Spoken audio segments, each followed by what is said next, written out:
The sharp lines of Captain Tae-won Kim's dress uniform did little to hide the weariness in his body. 5 years of war had left their mark. His face, once young and full of hope, now carried scars that matched the ones hidden beneath his medals. Captain Kim, on behalf of Earth United Forces, I present you with the Star of Valor. Admiral Hyejin Park's voice boomed through the Grand Hall. Her gray hair was pulled back tightly, her own chest heavy with medals from wars fought long ago. Tae-won stepped forward, his steps stiff but sure. The bright lights of the ceremony hall made him squint. 500 people watched, but he felt nothing. For extraordinary courage on Lithian IV, saving 37 soldiers and securing vital intelligence, Admiral Park continued. Tae-won bowed his head to receive the medal. As the cold metal touched his chest, his mind flashed back to what they weren't saying, what they refused to hear, what he saw on that dark planet, the things that weren't supposed to exist. 3 hours later, Tae-won sat alone in his apartment, the ceremony long finished.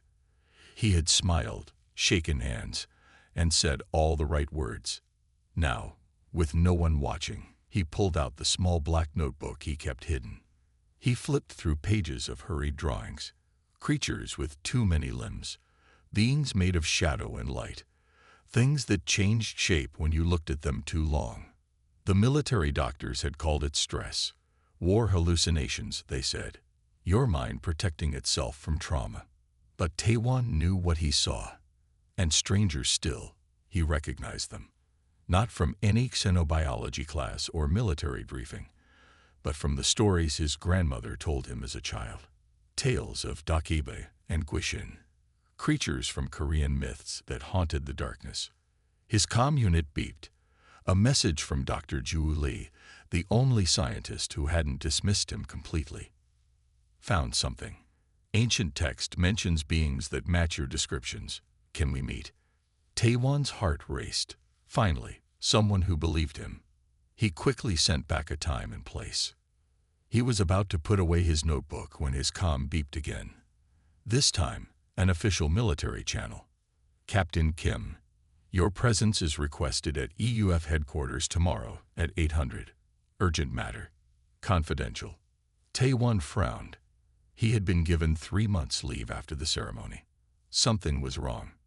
The next morning, Tae-won stood at attention in Admiral Park's office.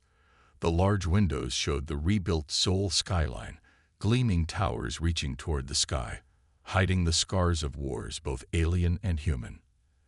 At ease, Captain, Admiral Park said, not looking up from her desk.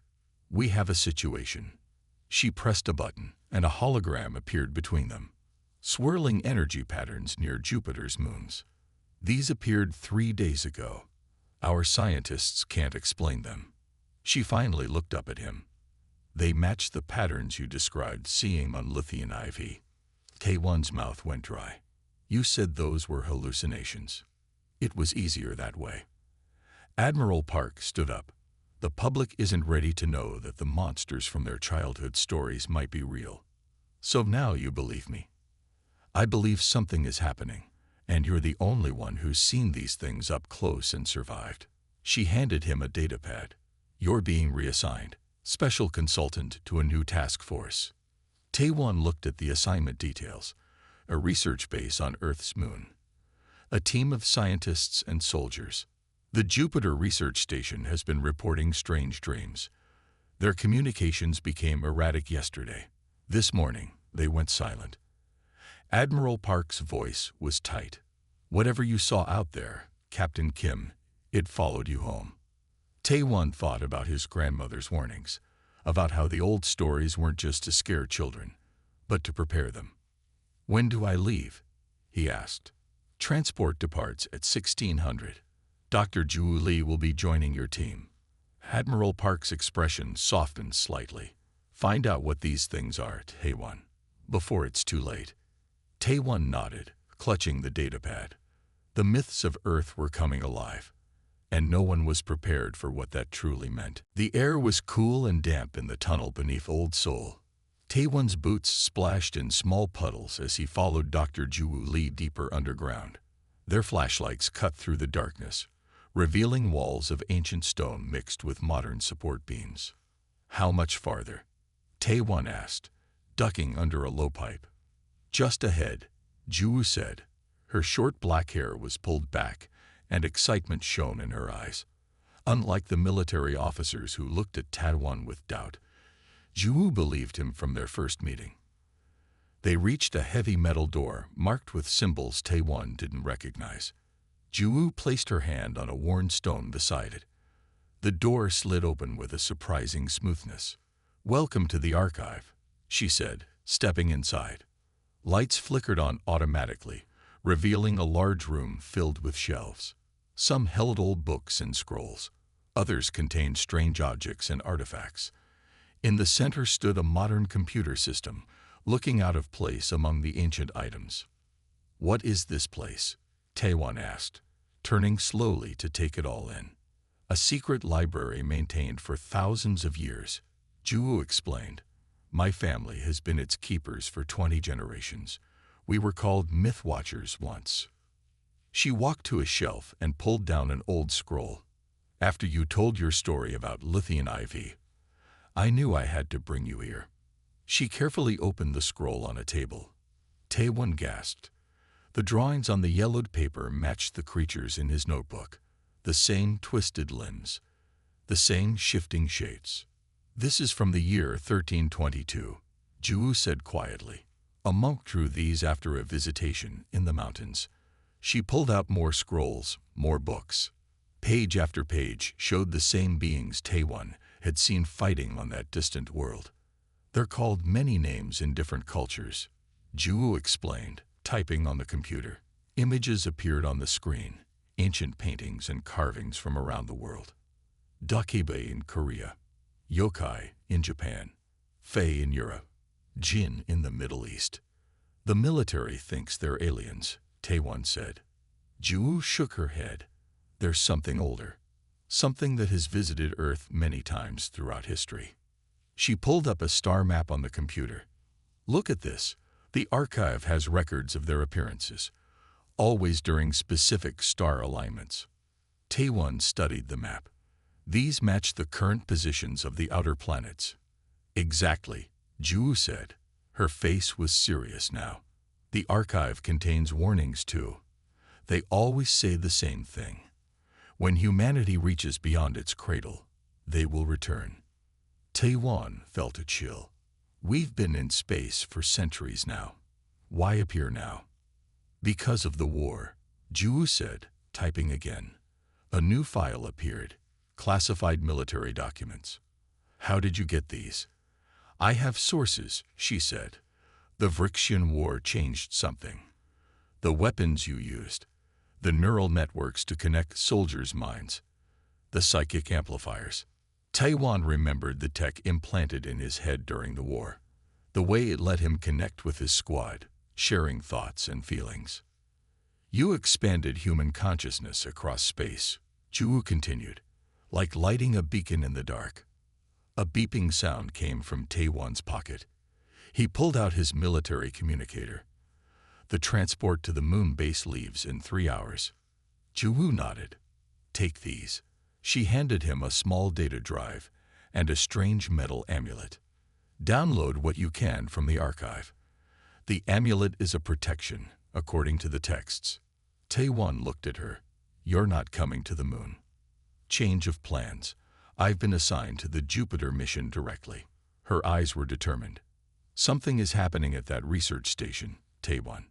Something bad." "Then I'm coming with you," he said firmly. "I was hoping you'd say that."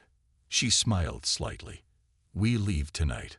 I've already cleared it with Admiral Park." As they gathered what they needed from the archive, Tae-Won studied the ancient warnings again. One phrase appeared over and over in different languages. "They feed on minds.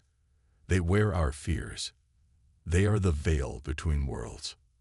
Whatever waited for them near Jupiter, Tae-Won knew Earth's oldest stories were about to become very real. The military transport ship cut silently through space. Through the viewport, Jupiter loomed large, its swirling storms visible even from this distance. Taewon checked his gear one last time as the ship approached the research station. 5 minutes to docking, announced the pilot. Major Do-Yun Kang, leader of the Special Forces team, gathered everyone in the center of the ship. His face was stern, marked with a long scar from the war. He and Taewon had fought together on 3 worlds. "Remember, this is a rescue mission," Do-Yun said. "Station went dark 36 hours ago. Our job is to find survivors and discover what happened." The team of 8 soldiers nodded. Ju stood slightly apart, the only civilian among them. "Captain Kim and Dr. Lee will guide us on the unusual aspects of this mission," Do-Yun continued, giving Taewon a look that mixed doubt with trust. The ship shuddered as it connected to the station. The airlock hissed, then opened. "No signs of damage," said one soldier, checking readings on her wrist computer. "Life support functioning normally," said another. They entered the dark station in formation. Their helmet lights cut through the darkness, revealing an empty entry hall. Everything looked normal, except for the silence. "Where is everyone?" Ju whispered. They moved deeper into the station. The mess hall was empty, food still on plates. The labs were deserted, equipment left running. It was as if everyone had simply vanished in the middle of their day. In the main control room, they found the first person. A man sat at a console, staring blankly at a screen. He didn't respond when Do-Yun called to him, or when a medic shook his shoulder. "He's alive," the medic said, checking vitals. "But it's like his mind is gone." They found more crew members in the same state. 23 people, all sitting or standing, all with empty eyes and shallow breathing. No wounds, no signs of struggle. "Check the security recordings," Taewon ordered. The screens flickered to life, showing footage from the previous day. The crew worked normally until the camera feed began to show static. Through the static, dark shapes moved. Not solid, more like shadows, but with depth. They shifted forms constantly, sometimes tall with glowing eyes, sometimes like the monsters from old stories, with teeth and claws. "Those are them," Taewon said quietly. "What I saw on Lithium IV." On the footage, the crew began to act strangely. Some reached toward the shadows. Others tried to run. Then one by one, they became still, their faces going blank as the shadows passed through them.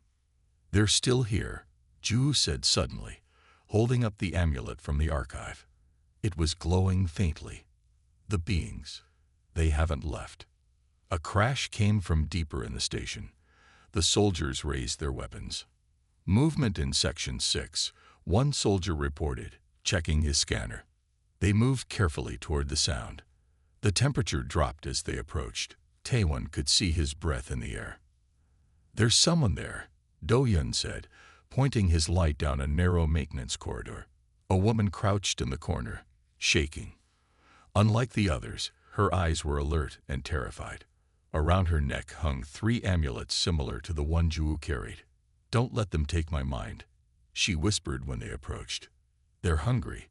So hungry." Taewon knelt beside her. "What's your name?" "Sumin-Yoon, station engineer." Her hands clutched the amulets tightly. "I found these in a storage room, old artifacts being studied. They keep the shadows away." "Where are the shadows now?" Ju asked. Sumin pointed upward with a trembling hand. "In the walls, in the air, watching, waiting." Her voice dropped to a whisper. "They said we call them. Our minds called them from so far away." As if triggered by her words, the lights flickered. The air rippled like heat waves over hot ground. In the spaces between light and darkness, Taewon saw them, the shifting forms, the impossible shapes. "We need to leave. Now." Taewon helped Sumin to her feet. "What about the others?" Do-Yun asked. "They're already gone," Sumin said, tears streaming down her face. "The veiled ones took their minds. There's nothing left." As they backed toward the exit, the shadows grew darker, more solid. The amulets glowed brighter. "Run," Ju whispered. "Don't look at them. Don't listen. Just run." The journey back to Earth was tense and quiet. They had left the empty-eyed crew of the Jupiter station behind, unable to move their still bodies safely. Only Suman had been rescued, and she spent most of the trip clutching her amulets and whispering to herself. In a secure room at Earth Defense Headquarters, Taewon, Ju and Doyun sat with Suman. The walls were plain white, with no windows. The only door was guarded by 2 soldiers. "Tell us what happened," Admiral Park said. She stood tall, but Taewon could see worry in her eyes. Suman placed the 3 amulets on the table. They were made of a strange metal, each carved with the same symbols found in the archive. "We were studying signals from the outer moons," Suman began, her voice steadier now. "Then people started having dreams. The same dreams. About shadows that spoke." "When did the entities first appear?" Ju asked gently. 3 days ago. At first, we only saw them on the cameras." Suman's hands shook slightly. "Then they started appearing in rooms, taking form." "How did you find the amulets?" Taewon asked. "Pure luck. I was cataloging artifacts found on Ganymede last year." She touched one of the amulets. "I recognized the symbols from an old book my grandmother had. Stories about mind-eaters. I put one on, and they couldn't see me anymore." Ju examined the amulets closely. These match protective symbols from at least 5 Earth cultures. She pulled out her tablet and showed images from the archive. Korean, Egyptian, Mayan, Norse, Aboriginal Australian. All the same basic design. "Different cultures that never met each other," Taewon said. "All making the same protection against the same threat." Admiral Park frowned. "Are you suggesting these veiled ones have visited Earth before?" "Many times," Ju said firmly. She pulled up more files from the archive. "I found records of similar incidents throughout history, always during the same astronomical alignments, always preceded by dreams and madness." She showed them ancient texts, medieval paintings, colonial reports, all describing shadow beings that stole minds and left empty bodies. "Here's the pattern," Ju continued. "They appear, take as many minds as they can, then vanish for centuries. But this time is different. The scale is much larger." "Because we're in space now," Taewon said, understanding dawning. "Our minds are spread across the solar system." Suman nodded. "They told me they could feel us from far away. Our thoughts were like bright lights to them." "Told you?" Doyun asked sharply. "You spoke with them?" "Not exactly. They pushed thoughts into my head." Suman shuddered. "But the amulets blocked most of it." Taewon suddenly sat up straighter. "The neural tech from the war. The mind-linking systems we use to fight the frictions." Admiral Park's face paled. "The psychic enhancement network. Over 2 million soldiers are connected to it, and civilian versions are now used by nearly 1 billion people." Ju added, "Neural implants, dream-sharing networks, consciousness-expanding tech. We've made ourselves the perfect target," Taewon said quietly. Ju typed rapidly on her tablet. "The archive mentions them feeding on conscious thought. They exist partly in another dimension and use our minds as food, and possibly as doorways." "Doorways to what?" Admiral Park asked. "To fully enter our world," Suman whispered. "They're hungry, but they're also trapped. They need us to get in." Doyun, who had been silent, suddenly spoke. "If these things have visited Earth before, how were they stopped?" Ju pulled up more images. Ancient warriors with special weapons, rituals performed at sacred sites, symbols carved into stone circles. "Our ancestors fought them," she said. "And the knowledge of how they did it became our myths and legends. Stories we stopped believing. Stories we turned into entertainment," Taewon added, "when they were actually warnings." Admiral Park stared at the evidence before her. "How long do we have before they spread beyond Jupiter?" Juwu checked the astronomical charts. Based on the alignments, 3 days, maybe 4. Then we need to find a way to fight them, Admiral Park said firmly. And fast. Outside the window, the sun was setting over Seoul. Taewon wondered how many sunsets Earth had left. Morning light filtered through the tall windows of the military command center. Taewon stood beside Juwoo and Sumin as they faced the Earth Defense Council. 12 stern faces looked back at them from a raised platform. Admiral Park stood to one side, her expression carefully neutral.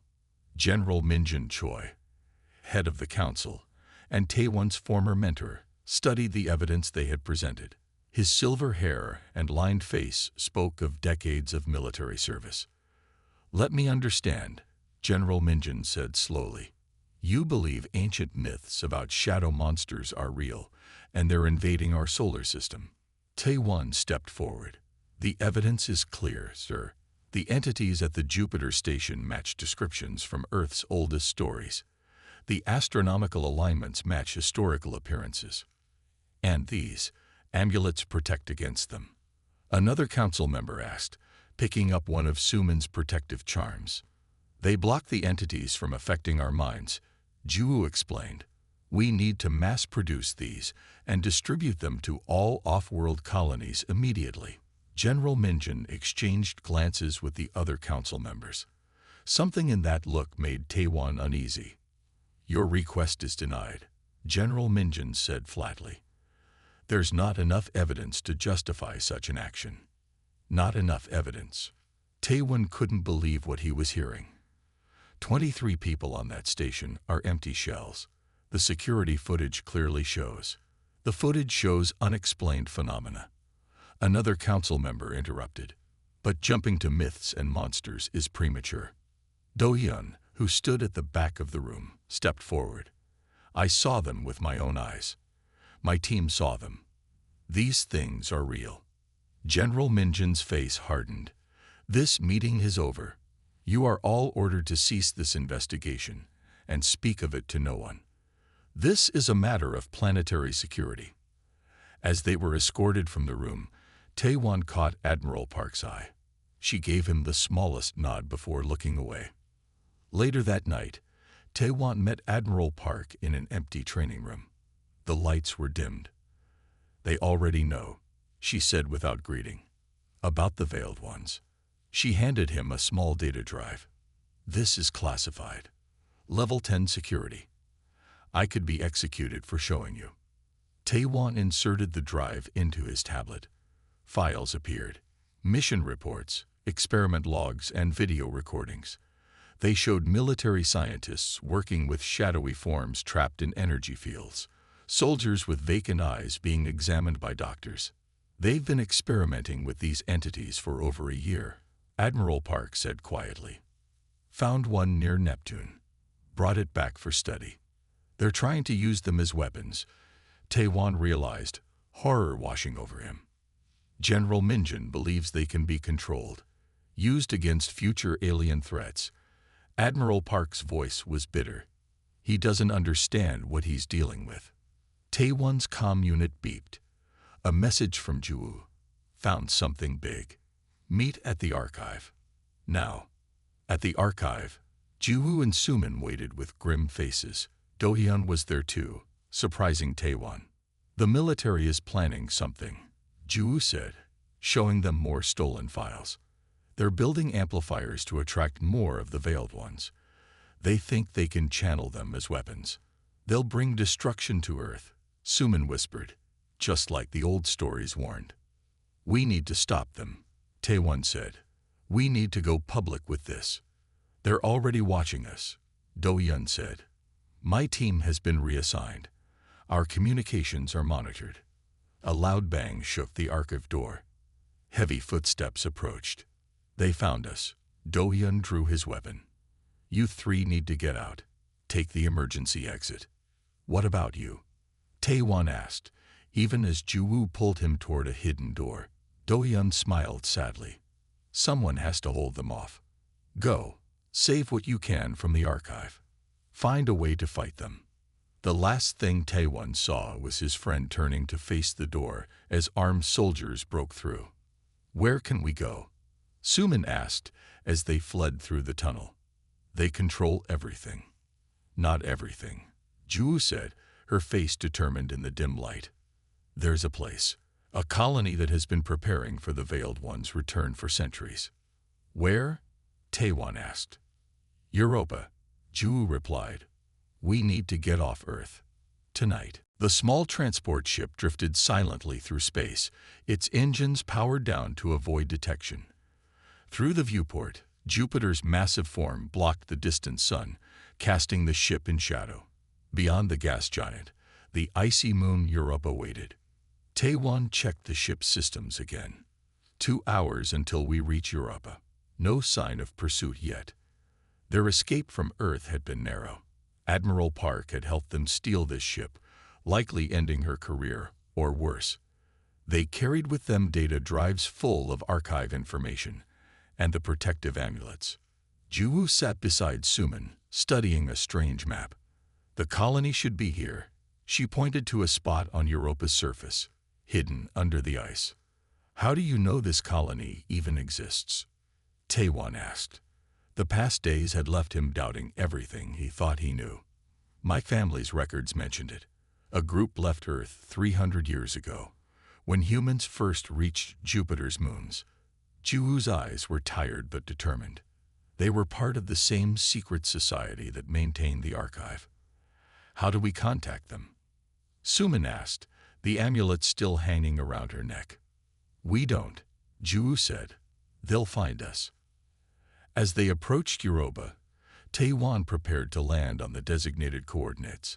The ship's sensors showed nothing but ice below. "There's nothing there," he said, frowning at the readings.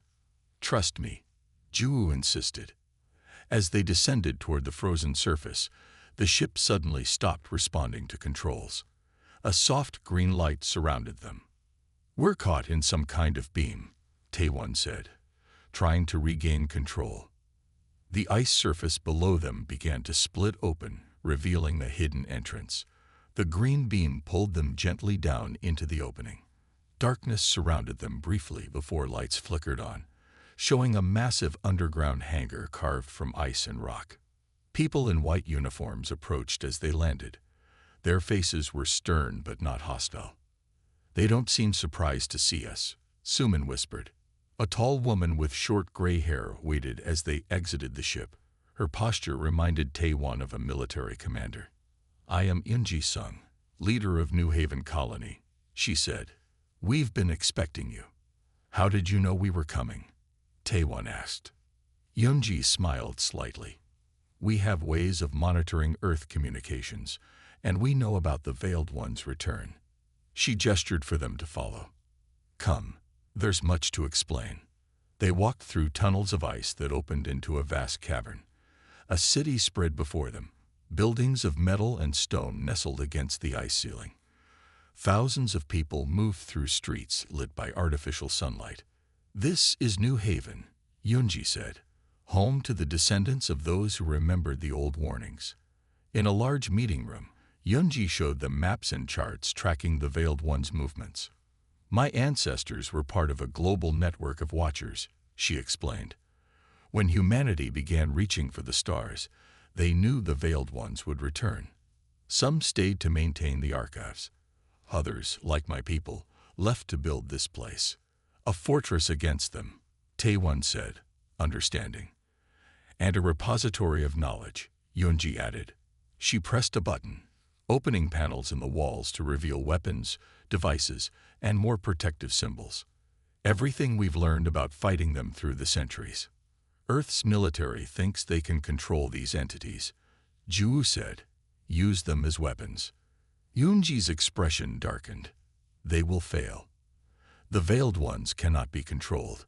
They're not just taking minds for food anymore." She showed them readings from Jupiter. "They're preparing for a full invasion." "What do you mean?" Suman asked. "The minds they take become doorways, anchors that allow them to fully enter our dimension."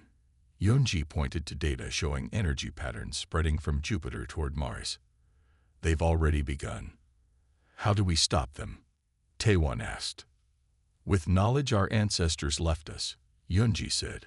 The myths weren't just warnings. They were instructions. She touched a symbol on the wall, identical to those on the amulets. Your training begins tomorrow. Taewon looked out a window at the hidden city. How long have you been preparing for this? Generations, Yunji replied softly. Our entire existence has been waiting for this moment. The question is, are you ready to help us fight? The training room was large and bright. Taewon stood in its center, wearing a light suit made of strange material. It felt like cloth but shimmered with tiny lights when he moved. Focus your thoughts, Yunji instructed. She circled him slowly. The suit enhances your mental barriers. Taewon closed his eyes. For 3 days now, he had been learning the colony's techniques. The hardest part was believing they would work.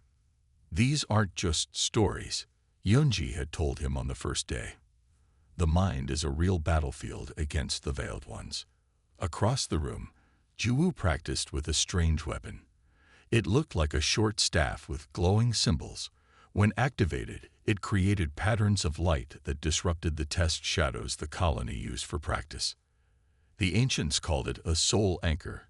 A young trainer explained to her, it disrupts their ability to shift between dimensions. Suman had proven especially skilled at mental techniques. Her natural resistance made her a quick learner. Now she helped teach others. Your ancestors fought the Veiled Ones before? Taewon asked Yunji during a break. They sat in a small room, drinking water. Many times, Yunji nodded. The last great war was 5,000 years ago. They came in large numbers. Humanity nearly fell. How did we win? With sacrifice and knowledge. Yunji showed him an ancient tablet. Every culture on Earth contributed to the defense. What became myths were actually battle strategies. Taewon looked at the tablet. It showed warriors holding weapons like the ones they trained with now. Korean dokebi stories describe how to disrupt their dimensional shifting, Yunji continued. Norse legends about binding Loki taught mental protection techniques. Egyptian hieroglyphs detailed how to create the protective symbols. And your people kept this knowledge alive. Taewon said with new respect. We improved it, Yunji corrected. She touched her wrist computer, bringing up a hologram. We've combined ancient wisdom with modern technology. The hologram showed a network of devices placed around Europa. These generate a shield that hides us from both Earth sensors and the Veiled Ones. A colony member rushed into the room. Commander Sung. Urgent news. They hurried to the control center. Screens showed shocking images from Mars. Colony domes were dark. Emergency signals flashed. It started, Yunji said grimly. The Veiled Ones have reached the Mars colonies. Taewon watched in horror as camera feeds showed people with blank faces walking stiffly. Behind them, shadows moved with purpose. How many people on Mars? He asked. Nearly 2 million, Ju said, joining them. All with neural implants. 2 million doorways, Suman whispered. Yunji turned to her team. Prepare the Lightbringer. We need to see how far this has spread. A massive telescope-like device lowered from the ceiling. It projected images of the inner solar system. Dark energy patterns were flowing from Mars toward Earth. They're moving faster than we predicted, Yunji said. Earth has days, not weeks. We have to warn them, Taewon insisted. We've tried sending messages, Yunji replied. They're blocked or ignored. General Minjin has convinced Earth's leaders that he can control the situation. Then we need to go there, Taewon decided. Show them the truth. It's suicide, one of Yunji's advisors argued. Earth's military will arrest you on sight. There's more at stake than our lives, Ju said, standing beside Taewon. The complete archive is still in Seoul. It contains information we need. Yunji considered silently, then nodded. The oldest texts mention a planetary defense system, built by our ancestors after the last invasion. She called up ancient maps on the screen. Its control center should be beneath the archive.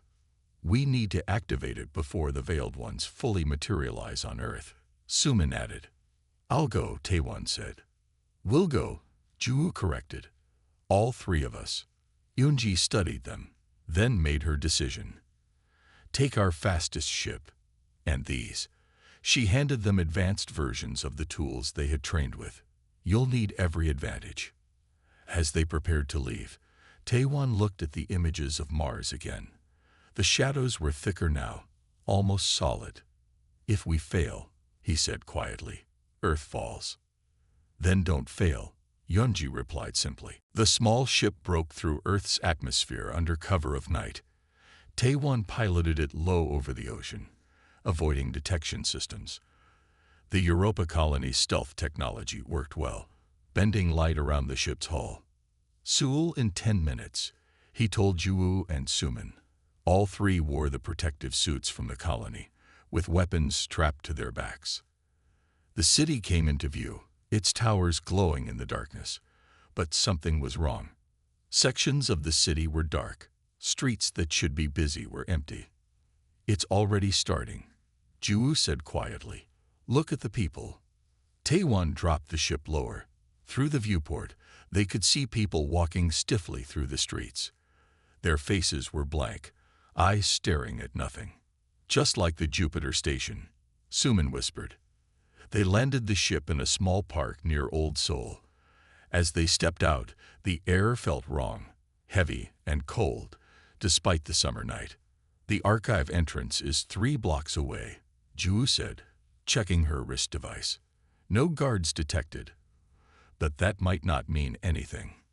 They moved quickly through empty streets. A few blank-faced people passed by but didn't seem to notice them.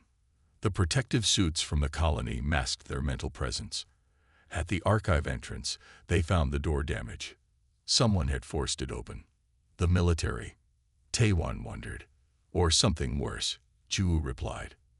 They descended into the tunnel, weapons ready. The main archive room was a mess. Books thrown to the floor, computer screens smashed. Someone was looking for something, Sumin said, picking up torn pages. Jumu went straight to the back wall. The oldest texts mentioned a hidden chamber. It should be right.